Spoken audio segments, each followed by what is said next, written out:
Apabila kita dah menabung tabungan,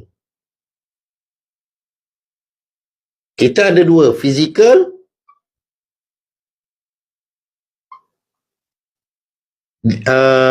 gap. Alright? Okay, kita ada dua gap.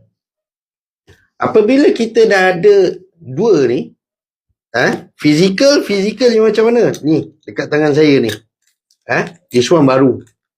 10 gram yang baru. Alright? Ataupun 1 gram. Okay? So, melalui physical kita pergi ke cawangan.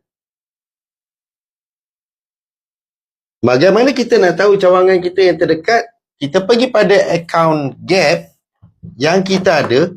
Sekarang saya buka web. So, tuan-tuan pergi saja kat sini. Okay?